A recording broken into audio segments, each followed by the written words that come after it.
You are listening to the Cookbook Love Podcast with Maggie Green, episode number 411. Welcome to the Cookbook Love Podcast, a podcast that celebrates cookbook readers, buyers, collectors, writers, and clubs. And now your host, cookbook author, culinary dietitian, and cookbook writing coach, Maggie Green.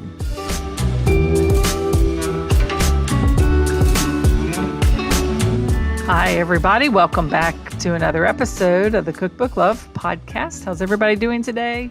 Hope you are all doing well. I got a little bit of a later start this morning than I normally do. Coming down here to my cookbook bunker to get some work done because I had, keyword, an appointment scheduled to take one of my cats in to have her groomed and have some matting addressed in her fur. I think I probably told you all back in the fall, we adopted a bonded pair of medium hair black cats. It's a mom and a baby. They look like twins, but they're not. They're different ages. The mom is probably 4. The baby's probably now about 1. And the mom has matting under her neck and up between her shoulder blades that I haven't been able to successfully tackle or get rid of with the combing that I use on their hair. The baby, she just has a couple little spots that I'm able to work on and she's fine. But the mom, I wanted to get it checked out because I didn't want them to irritate her skin. I wanted to be sure everything was okay. So I had scheduled her to go to the vet this morning and he was going to look at them. And if he needed to, he was going to put her under light sedation and just give her a summer body shave. So I took their food up last night, made plans to load her up into the crate. And when I went, not the crate, her carrier, when I went to load her in the carrier, I realized I had never put her in a carrier before. Well, she wasn't having any part of it. The first thing is that she does really like me and she does come to me and she does love treats and all that kind of stuff. And she does let me hold her a little bit. When I picked her up, she was fine. But when I started to put her in the carrier, I got her in, but she slipped out as I was trying to zip up the top. So I waited about 30 minutes and put on a pair of gloves. I already had on a long sleeve shirt and decided I was going to try the towel approach. And when I picked her up, wrap her in a towel and I got her into the carrier. But again, before I could get the top zipped up, she slipped out again. And by that point, she had it. She ran to a little hiding place where she has in our back storage room. And I really haven't seen her too much since then. I saw her, she did come out and started eating. And but I think she went back there again. So I called the vet and I said, I'm going to have to practice getting her in her carrier and maybe load her up in the carrier, take her straight away early in the morning while Warren is still home. So if I get her in there, he can help me zip it up or to try another carrier. It's kind of funny. I have a hard top carrier that the top comes off and she might lay inside of it because when I pack my suitcase to go on trips, she lays in my suitcase. So I thought, well, maybe if I put the bottom of the carrier out and put a towel in it, put some treats in it, she might not think a thing about it. She might get used to laying in it, and then it would not be that hard to get her in it the next time I need to take her to the vet. So that was what I did this morning. And I felt really bad for her because when we adopted these cats from the Ohio Alley Cat Rescue in Cincinnati, and I think they came from a hoarding situation. So they were well treated at the foster home where they were cared for. They got their shots. They got spayed. They came here and they've been great cats, very sweet, 2 females. But I just had not even thought about whether or not she would go into the carrier. Our previous cat, Virgil, literally would just do anything that you wanted him to do. When you picked him up, he was such a chill cat. I could easily get him into the carrier. He practically walked into the carrier. Now, our cat prior to that was maybe a little bit trickier, but I didn't even think too much about it. I think because our cat prior to that we had since she was a kitten and she was used to us handling her. But this mama is probably just not as used to it. So I called the vet, apologized for not bringing her in, and said I'm going to need to practice, so I'm going to have a couple of other strategies to get my sweet mama cat into the carrier to go get her groomed. And in the meantime, I'll just keep brushing her and working on the mats myself. But that's what I've been up to this morning. It's kind of funny, you think you know what you're going to do, go to the vet, go back, pick her up. Well, anyway, that didn't work out like it was supposed to. So then I decided, well, I kind of had clothes on that I was going to go to the vet in. So I changed my clothes, put on some skirt and different shoes, and went out and watered all my flowers. Picked a ton of tomatoes. We have little yellow cherry tomatoes. We have red tomatoes that are about the size of maybe bigger than a golf ball, maybe a small tangerine, maybe a little bit smaller than that, maybe apricot sized, and tons of tomatoes on our patio. And we started these plants from seed and using gallon milk jugs that we split open, leave a hinge on the back, put the dirt in, put the seeds in, and then it makes like little mini greenhouses, and we sprout the seeds in the springtime. We transplanted them into the soil, and they are doing great. They started to turn colors beginning of July, and we have had a ton of tomatoes, so that's been fun. And I picked a lot of tomatoes, watered my flowers, and came back in, ate some lunch, regrouping now, and recording these podcast introductions for you for the next couple of weeks. So that's my story from today, working with my cats. And if you have pets, I'm sure you know what that's like to try to get them into a crate or to get them to where they need to go. Luckily, she's not ill. It really was just a grooming appointment. But anyway, I'm going to try again the next time. So a couple of things. I'm working on a brand new class for aspiring cookbook authors, but I need a little bit of help from you if you're willing to do this. This next class is going to be all about working on building your cookbook audience. And I want to make sure that this class answers everything that you all want to know and need to know. So if you have a few minutes and you are willing to answer questions on a short survey that I'm doing, I would love your help. And I'll drop a link below in the show notes. There's only 2 questions on the survey. And then if you leave your name and your email address, I'll be sure to send you information when the class is ready. Again, this is going to be a really fun class. The details about it will be coming out very soon, but I need your help in preparation for the class to make sure I'm covering everything you all want to know ahead of time. So the link is below in the show notes. So today on the show, I'm excited to have an interview with Sarah Trad. Sarah is the author of A House in the Lebanese Mountains, Recipes and Stories from Beit Trad. In this episode, Sarah shares the story of transforming her family's ancestral Lebanese mountain home into a guest house, and how the book captures the food, hospitality philosophy, and cultural identity of Lebanon, even in the midst of ongoing conflict. On the show, we talk all about the history of the house, the communal nature of Lebanese cuisine, the book's design and recipe development and photography process, as well as Sarah's broader message that beauty, joy, and tradition must be preserved, especially in times of war. So without further delay, let's dive into this interview with Sarah Trad. Hi, Sarah. Welcome to the Cookbook Love Podcast. Hi, Maggie. Thank you for having me. Yes, so excited that you're here, author of a beautiful new book. But before we get started and talk all about the book, why don't you tell everybody a little bit about who you are and what you do? So, my name is Sarah Trad. I'm Lebanese. I opened a hotel, a guest house in the Lebanese Mountains in 2018.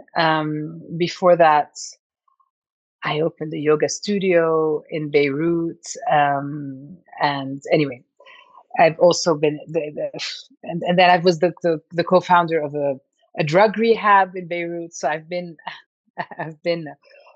in different fields, and I'm now the author of this book, this recipe book, and I'm also in the process of opening a restaurant in Athens and a Nice. Delhi.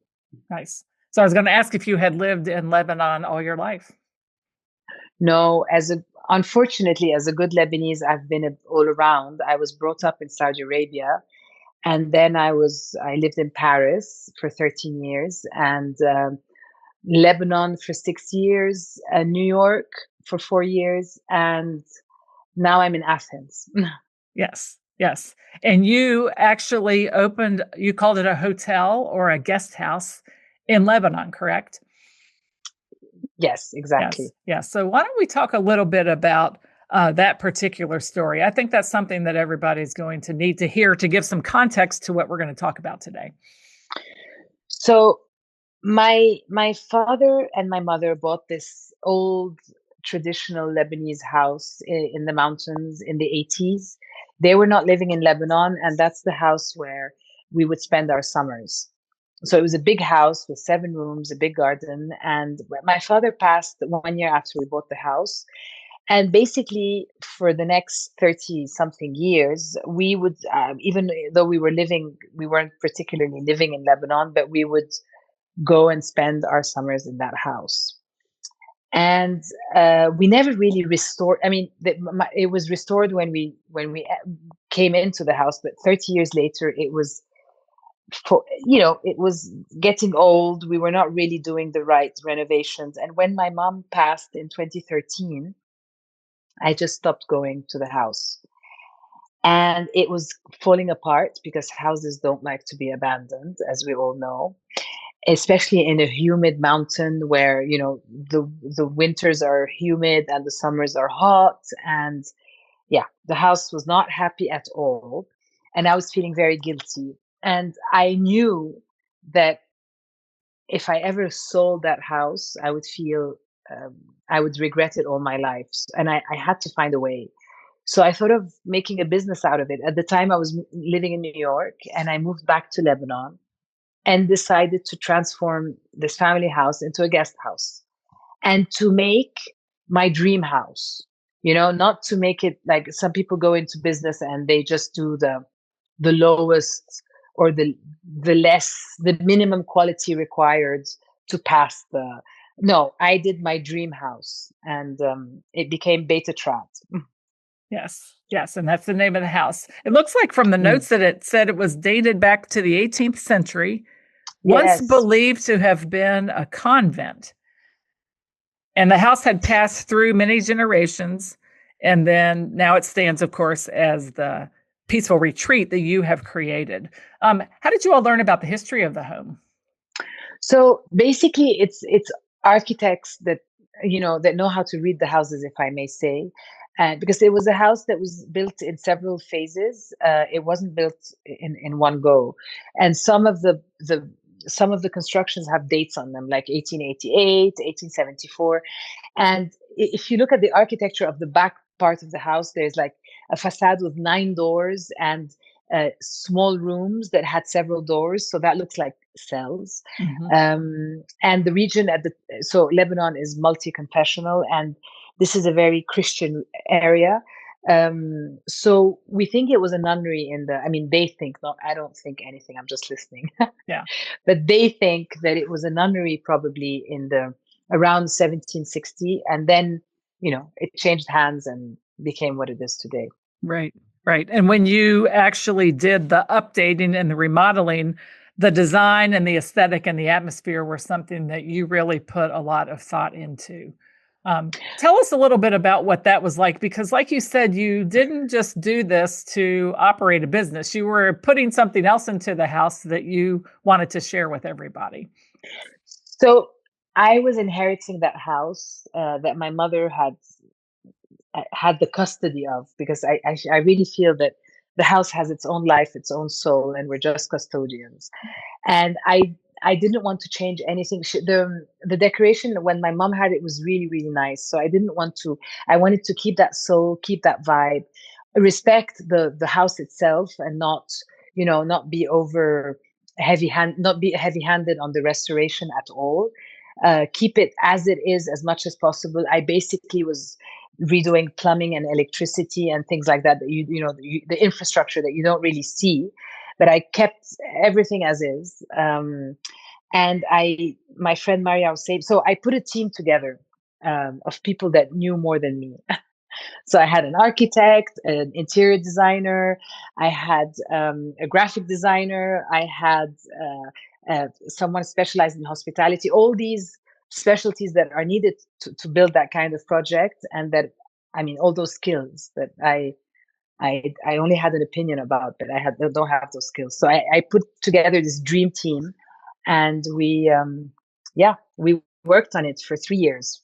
Yeah, and it says that it blends Eastern and Western influences, and there is a approach to the way that you collected things to actually even decorate the home. Yeah, I come from Lebanon, which is geographically the Eastern Mediterranean, in other words, the Levant. And because of our geography, we are extremely cosmopolitan in the sense that we're we have all the Mediterranean. So you have the south of Europe and the north of Africa. Right. But you also are at the end of the Silk Route. Yeah. So our houses in my part of the world typically will have, Chinese pots and that used to come from China. If you go to antique dealers, you will find Chinese pots and Persian carpets and European, furniture. It's all mixed up. It's all blended, and for us, it's completely natural. This is who we are. Yeah. Yeah. With Ottoman, chandeliers, which you also can see in Beit Trad. Yeah. So that mix that can maybe be exotic for others is just very natural for us. Yep. So how big is the guest house, and how many rooms does it have? So we have 11 rooms. The garden is quite big. I don't know about I don't know about square feet. I know about square meters. So it's 24. It's a big. There's a little forest at the entrance, and it's a very large garden. And you have 11 rooms, but the rooms are spread out. So it's not gigantic, but it's quite big. Yeah. But it still feels intimate. Yeah. Yeah, and the name of it is Beit Trad. Now, Trad then would be after your last name, correct? And the first word means what? So the first word, Beit Trad, Beit means house. House, okay. But it's also like the house of Trads means the Trad family. Yes. So it's house and family at the same time. Yes, very good. Awesome. So that gives us a picture of what the house is like. And there's a reason that you hope that people can understand why it's important that we're talking about this house and this location in the world, especially based on the countercultural narrative that we sometimes hear on the news or in social media feeds. So let's talk a little bit about Lebanon and this area of the world and what you would love for our listeners to know. So as some of you might know, I come from a very agitated, noisy, often violent area of the world that's permanently in wars, whether Lebanon or the neighbors or the neighboring countries. And this has been our reality. I'm 52, and this has been my reality since I was born. However, in parallel to all that, there's a very soft, refined, delightful, happy life that goes on. I know it sounds, hard to believe, but there is. And even people will tell you that Lebanon, has the best parties and this joy of life that's so strong because we are permanently in wars, and we really do appreciate every minute of our lives and want to make the best out of it. So today, I mean, when I did this book, I had 3 wars. Wow. Whether Gaza or in the neighboring territories or in Lebanon. I mean, and the day of the launch was also the launch of in March was the launch of another war in Lebanon. Yeah. So when people ask, the writer Gilles Khoury at some point told me, Sarah, don't you think we should stop the book? I mean, there's all these wars happening. Do you really think it's relevant? I said, it's more relevant than ever. We need to talk about who we are, our culture, the happiness in our daily life, the beauty in our houses. So yeah, I think it's essential. Yeah. And I think to talk to others, but also to transmit to my children. I have 2 daughters, and it's also the idea of transmitting that joy and those traditions and those, that taste. Right. Because when we have that kind of emotion and feeling in our heart and in our soul, it's hard to tamp it down. Those are the kinds of things that wars can't tamp down, actually, is the human spirit. Absolutely. And the things that we believe in and the way that we want to connect with people and the things that we want to talk about, it will never, ever go away. It's part of who we are.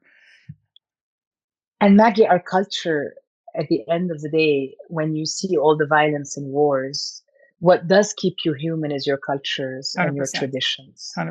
And, this is where, that's why when it's a drama when historical sites are bombed. Yes. Because I know people think that human life is essential, but historical sites are the proof of our history and our culture.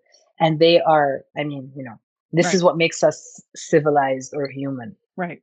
Right. And if they're gone, for some reason, the stories obviously can still be told. Yes, absolutely. Yeah. Yeah. All right. So that tells us a little bit about you and the house, and then the way that you actually work to recreate and rebuild the house. Let's talk a little bit about food and the connection with food and the house, and maybe even a little bit about, do you serve meals there? Do you feed people there? And then what food actually meant to the house, even as it being in your family? So my mother used to absolutely love entertaining. Mm-hmm. She was a social butterfly that could spend 24 hours, 7 days a week with people, entertaining, hosting, connecting people to each other. I mean, she just loved it. However, she didn't know how to cook. So, and she always wanted to make sure that her food was delicious. It was unsophisticated. It was delicious. It was not made by her, but her table was, people would love going to her house. It was generous. It was delicious. It was soulful. And she made me realize that the most important ingredient for a party to be successful is to really want to do it and to really want to host from the heart, not host from the duty or the ego, but really from the heart. So that's where I came from. That was my tradition. And we always had home cooked Lebanese food at home. So my mother was not at all this, super sophisticated with food.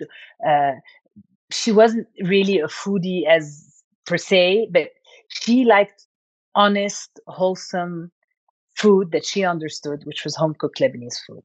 Yeah. Yeah. And that's the kind of food that you have represented here in the book. Absolutely. And funnily enough, when I opened Beit Trad, people told me, you're going to have Italian food. I said, no. They're going to have French food. I said, no, I'm going to have food that's true to where I am and who I am. And it's going to be Lebanese. And they're like, oh, really? Do you see? You know how people always think that other foods are better than your own? Right. And people just love it, because today I realized that when I was serving this traditional food and people didn't have mothers or wives or themselves were not cooking anymore because they don't have time. Urban life has taken over in Lebanon too, like everywhere else. They were so happy.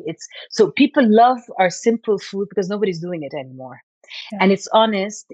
We try and get the best ingredients, and we sometimes use techniques that are a bit more sophisticated than the traditional housewife.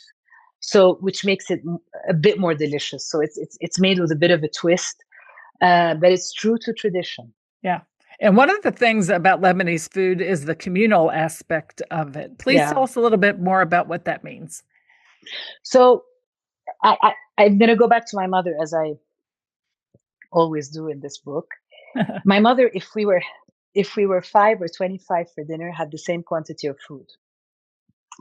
And that people might think that's a waste. It wasn't. First of all, it enabled her to keep her door open. And anytime anybody would call last minute, she would say, yes, please come for dinner. And she knew there would be enough food. And she would love to say, don't worry, I'm not adding a piece of steak.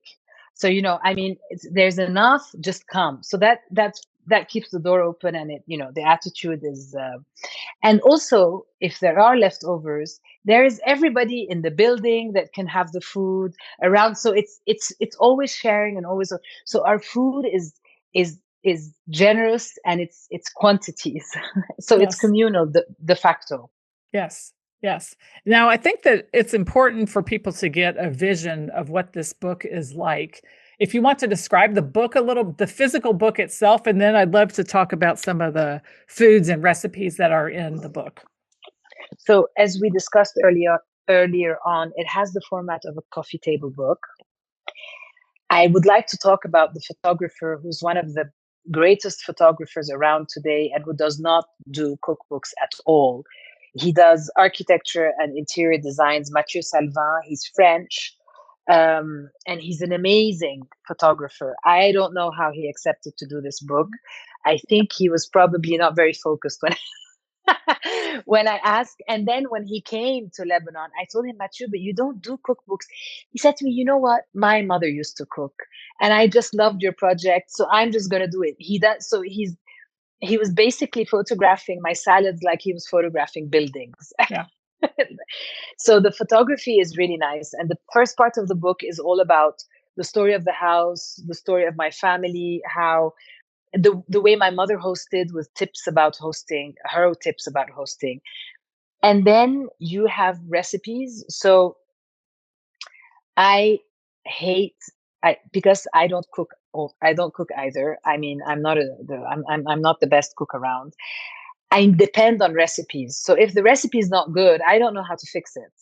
So I wanted to make sure that our recipes were true to our taste and were dummy proof. I needed to be able to do them. So what we did is Lean Hazim, who's a friend who just opened her restaurant in Dubai called Middle Child, got all the recipes from our chef. And then we had 300 plus people around the world test them, and we got all their comments, and then wrote our recipes. So these recipes are dummy proof. She takes you by the hand and she walks you through the recipe, not expecting you to be a cook or to understand. When she says cut in squares, she will say what size the squares need to be. She really, really makes it easy and not intimidating to go through the recipes, even complicated recipes. Yeah. And I think that's important, because sometimes if people search for a recipe online, what might happen to their ingredients if that happens, even though that's predominantly sometimes the way that people are getting recipes these days. So absolutely. There's two things about that. First of all, as you're saying, you don't always know if you're not a really seasoned chef, or if you don't know the recipe ahead of time, or what you want as a taste, you don't know what you're falling on. It might be good, it might be bad. You don't know how it's written. But also, as I said, I did this book for my daughters, because I'm expecting them to have the same problem as me. When I travel, I'm calling home all the time, asking for, okay, how do you do that stew? Because I'm missing it. So, and I want the taste of that stew, the stew of my home, of my family, of Beit Trad. I don't want anybody else's stew. So that's also you won't get online. You don't know whose palate you're following. Right. That's true. That's true. And I think that you did a nice job with the way the recipes are presented. It looks like there's several menus that people can put together. So what we also did, absolutely, and that's the third part, is that we gave examples of menus. So the way, if you were to host, how could you use these recipes? What would you associate with what? And it gives you how to use those recipes, which is nice. So yeah, there's a little pink part in the middle of the book, and it's suggestions of recipes, of menus, sorry. Right. And one of them, the head note says it's your regular buffet menu, but it can serve from 20 to more than 50 guests, depending on the quantities that you prepared. So when you talk about communal eating, that's kind of what you're talking about there also, is that these can be made in larger quantities and a lot of food served at one time as a buffet. Exactly. My mother used to, even when she had official dinners with, people who wanted to talk, like she didn't like served, how do you say it when you have someone serving the dish at the table and not a buffet? Yeah. She preferred the it's like family. table service is what we would hear in America, the She US, that's hated what we would call tables. it. Exactly. Yeah. So she didn't like, even though it enables you to talk, and to focus on the conversation instead of focusing on food, she didn't care. She preferred having the family style buffet where you're standing up, you're sitting down, so it enables you to move, to change partner. I mean, you could talk to someone else than just your neighbor, etc., etc. And that's exactly what we do at Beit Trad. We always have a buffet, whether breakfast, lunch, or dinner. It's a big buffet, and it's a buffet that I have to tell you that contrary to the hotel buffets where the dishes are really big and they just stay there for 4 hours, our dishes are smaller than what my mother would have had. So we're always refilling them, replenishing, so they stay fresh. Yes. They don't just sit there. We want the plate to empty and then we refill. So it's always nice and fresh and crispy. Yeah. At the guest house, then the food preparation or meals are part of what people get when they stay at the house? What do you mean to attend? I mean, they serve like a restaurant they can eat, or do you do? Yeah. So you can come for bed and breakfast, for half board or full board. And basically full board, you're eating all the time. Yeah. That means you would be fed breakfast, afternoon, lunch, dinner, right? Food all day long. Yeah. Aperitivo, dinner, and they complain, but they love it. Yeah. Yeah. Well, I would think it's an experience to be able to do that, though. You talk about a vacation where you don't have to worry about really anything then. And you know what I like, Maggie, is also we spend our day making choices and deciding what coffee we want and what we need to do at work and how we're taking decisions all day. You get to Beit Trad and if you ask me what is there for lunch, I'll tell you I don't know. Yeah. It's a surprise. It's a buffet. Just let us pamper you. Don't worry. We don't know. You don't need to decide. You don't need to choose anything on a menu. Just be and we'll pamper you. And I love that. You know, you truly wanted it to feel like an escape, that people could come, slow down, and not really have to make any decisions or do anything while they're there. Exactly. Yeah. So what's the climate like? Is it a year-round climate, or are there seasonal aspects to the weather? No, it's seasonal. It's Mediterranean. It's seasonal. So our winters, but like everywhere, we are living climate change. Winters are winters, but people would tell me 20, 30 years ago you had 10 days of snow. Now you hardly have one, but it's still wintry, and the trees lose their leaves, etc. Right. The spring is spring, and summertime is quite foggy. We have fog because we're just over the sea. I mean, you can see the sea from the house, and so the humidity of the coast just goes up. And so today everybody was looking at me I was at the Beit Trad, and everybody was looking at me very angry because they thought they were in Scotland because of the fog. And it's cold. So Europe is burning these days, but Beirut is not that hot. Anyway. Yeah. So we have seasons and we see them.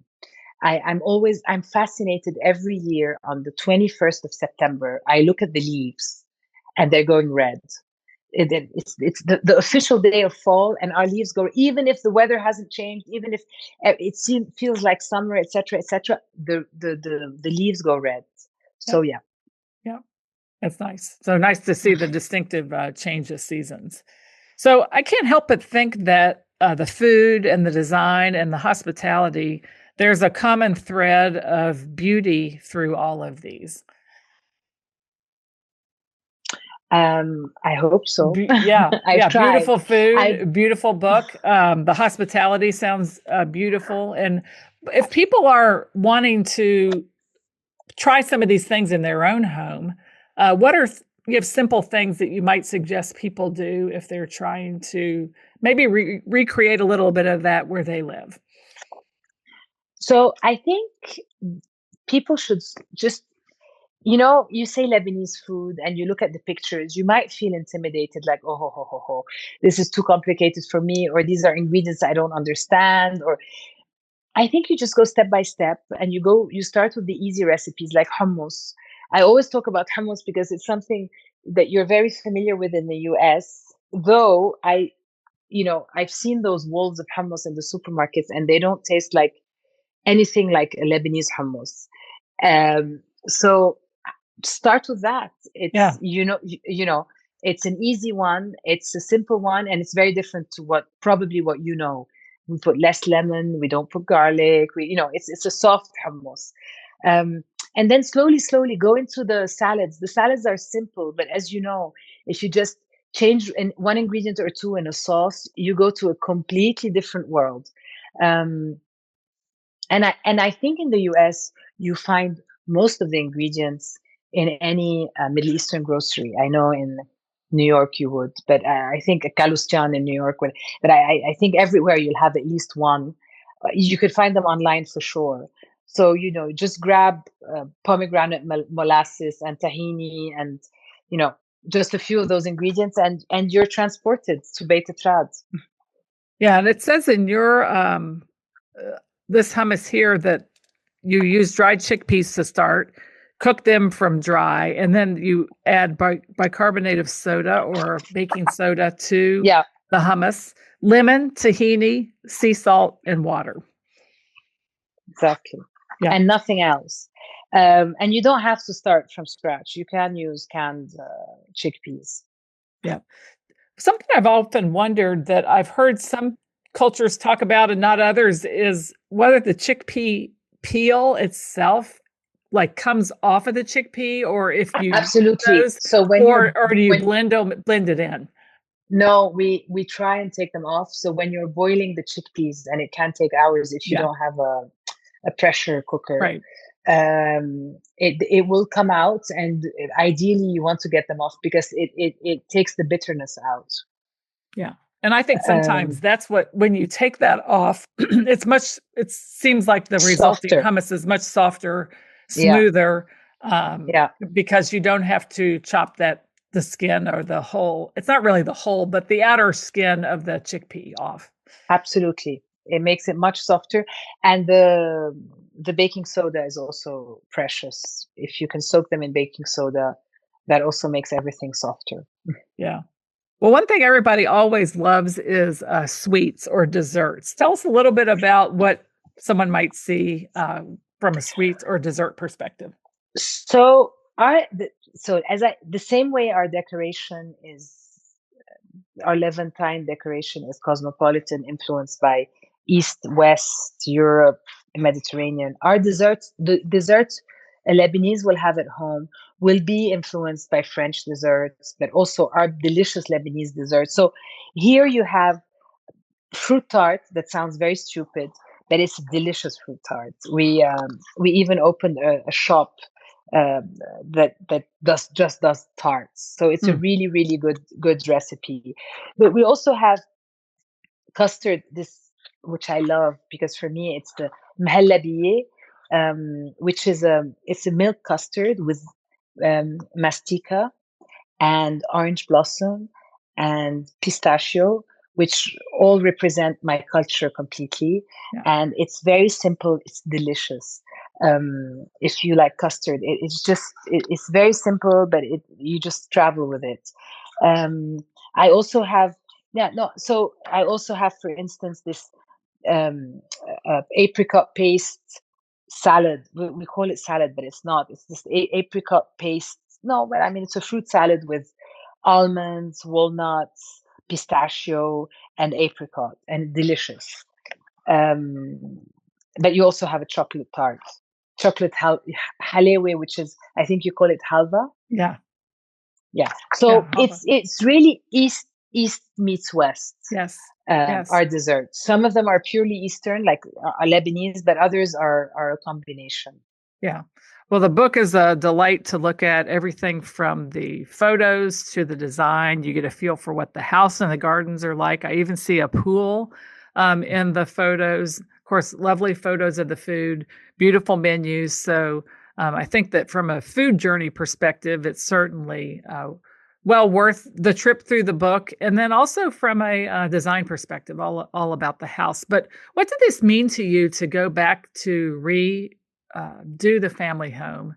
And what does this, it's kind of fascinating when you've lived in many different places to even think about home and what that actually means. It's funny you mention it. I felt it felt so satisfying to save this house because it was going down Yeah. a complicated path that someone told me it won't come back if you just leave it.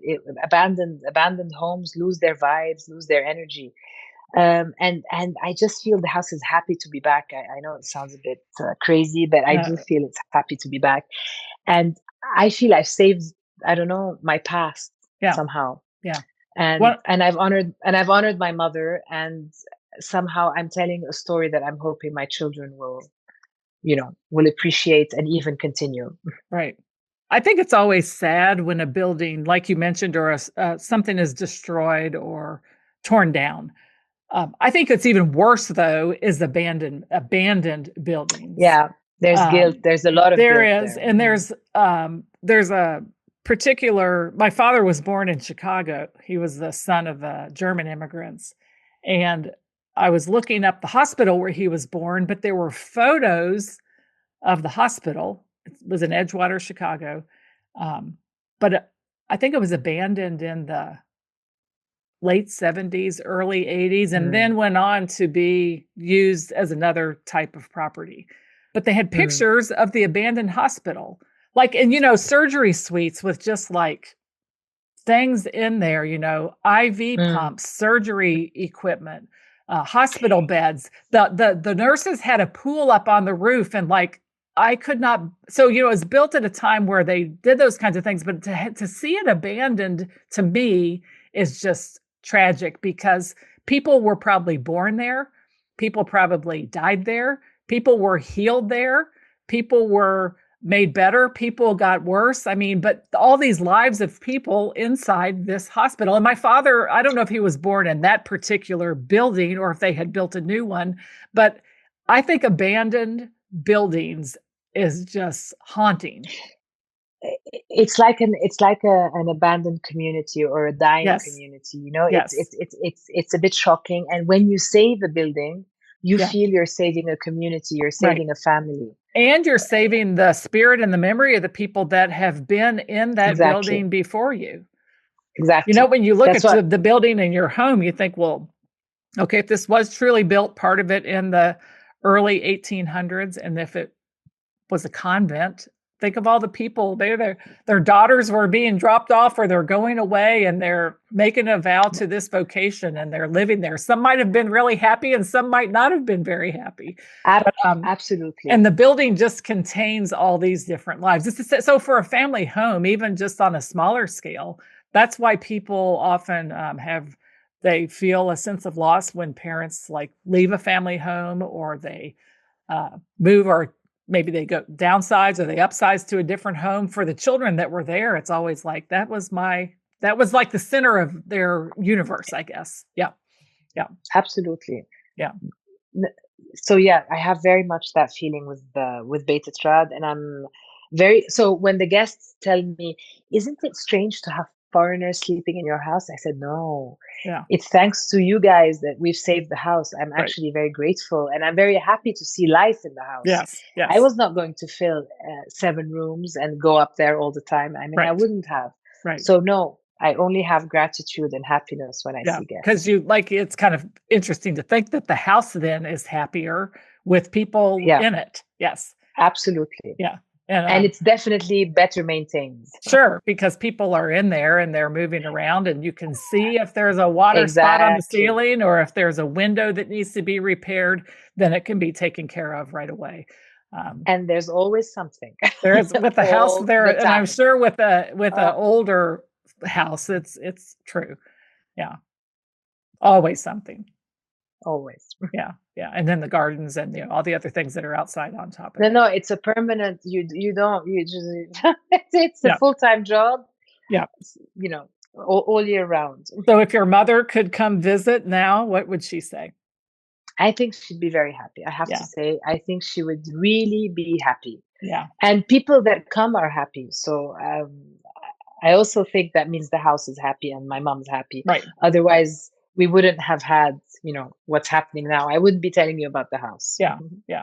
And again, I don't think that any of this is to try to overlook what's going on from a cultural or political perspective. I don't think that's the purpose of any of these conversations, but I think it just goes to show you in the world the way that dark and light operate in the same space.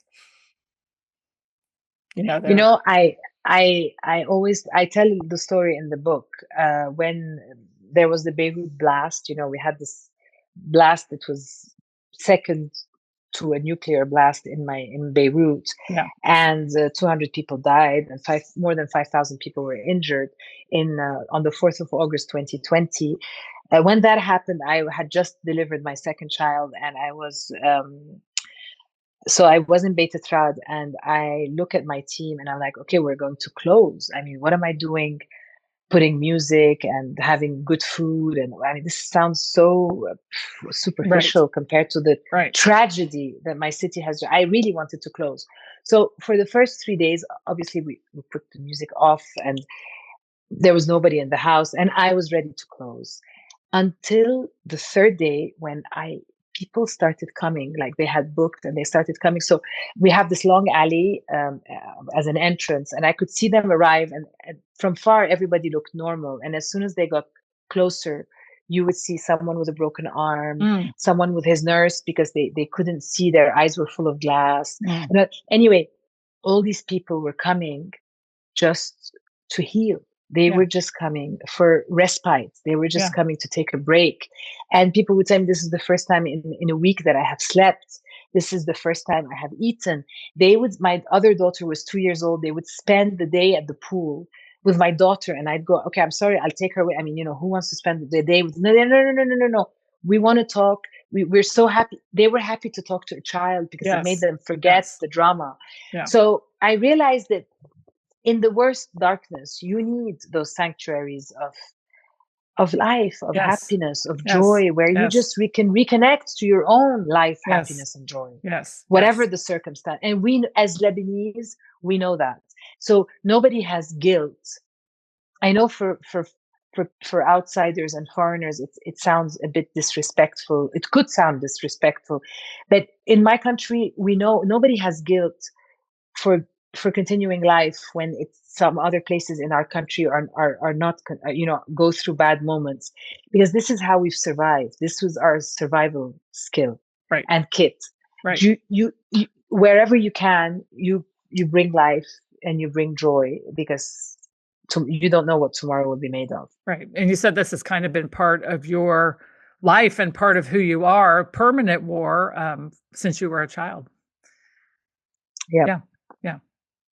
So, I mean, you could say, well, because of that, I'm not going to do anything. I'm just going to let the house go to ruin. I'm not going to offer hospitality to people. I'm not going to decorate. I'm not going to serve food. But where are we when we give in to that?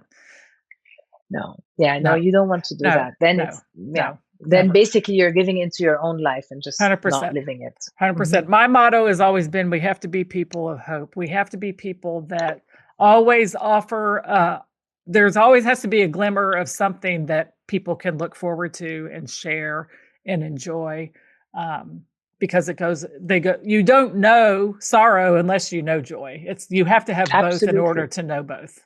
Right. 100%. Yeah. So your cookbook will obviously be something that lives in your kitchen, in your daughter's kitchen. But I love to ask my guests as we're wrapping up about cookbooks in your life leading up to this, if they were a part of what you did or not, or if you had any favorite cookbook you would like to share. So I I lived for 13 years in France, and the first time I lived alone as a young adult was in Paris. And so my reference cookbooks at the time were very basic, but they were French. I mean, written in French. Anyway, and this is so Françoise Bernard. It's called Recettes Faciles. She's a classic. It's like this this thick book, and that has all it has all the main French classic home food recipes. It's a very good, simple benchmark to do everyday food, and Nice. I use that. Yep. And then there was Marabout, which is a French publisher, had these books. I think she's Australian. She's called Trish Deseine, Deseine, and she had many books. What attracted me were the photos. The photography was beautiful. And for someone like me who's not the best cook in the world, I always buy cookbooks because I think that if I buy them, I'm cooking them, and they usually just sit there and I don't cook. But I actually did her recipes because they were easy and they were more often than not delicious. Yeah. So I could say that these two books I would take around with me when I travel to make sure that I had my, my class, my just everyday cooking. Nice. Very good. Well, I will look those up and link to those in the show notes. So people listen to this podcast from all over the world, Sarah, and I'd love for you to tell them how they can connect with you online, and maybe there's someone who might like to come to visit your Beit Trad. Yes, that would be great. So I have an Instagram account that I manage myself called Beit Trad, BEITTRAD. So when you know what's happening in the house when you connect to our Instagram account. It's also connected to the Facebook, but I'm not following the Facebook. I'm really on the Instagram. So if you want to talk to me or ask me, when you message the Instagram, I'm the one answering. Okay. You could also get our book. So it should be in the bookstore next to you, the closest bookstore next to your house. And if it's not, ask for it. Otherwise, you can find it on Amazon. Yes. But yes. Try the bookstore. The bookstores. Yes. I think it's always good if we can support our local bookstores. And I've read articles that independent bookstores are actually more and more are opening again. People are, I hope so, wanting to read and use books. And I think it's a little bit of a revolt against AI and computerization and doing things, especially with cookbooks. Like you mentioned, when you buy a curated set of recipes that someone has developed and had tested, you know that things are going to work. Plus you get the story, and of your situation, you get the story of the home, your country, your family, and then of course all the beautiful food that is contained in the book as well. So the book is coming out in the US mid-September, but you could already pre-order it in your bookstore or online. Very good. And it's out around the world, in Europe, Australia, and the rest of the world, it's already out. And under a different title, by the way. We have an American title, which is A House in the Lebanese Mountains, and the rest of the world has Beit Trad as a title. Okay. Yeah. So the U.S. title, A House in the Lebanese Mountains, Recipes and Stories from Beit Trad. And then in the other countries, the name of the house is the title of the book. Yeah. So like this. Yeah, this episode for anyone that's listening in the U.S. is being released before the book comes out in the U.S., but because we have people that listen from all over, the book can either be pre-ordered if you're in the U.S. or it can be ordered in other countries, like Sarah mentioned now. Very good. Well, I can't thank you enough for coming on the show, sharing a little bit more about you and your beautiful home and your new book with everybody. And I wish you nothing but success with the book. And thank you again for inviting us into this important story. Thank you. Yeah, and I hope you enjoy it. Thank you so much for joining us today for this episode of the Cookbook Love Podcast. Again, all the links can be found in the show notes at www.cookbooklove.co.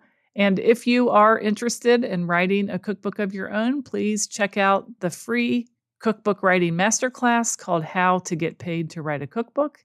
It is designed specifically for food or nutrition experts, and you can check that out at www.cookbooklove.co. www.cookbookwritersacademy.com/free.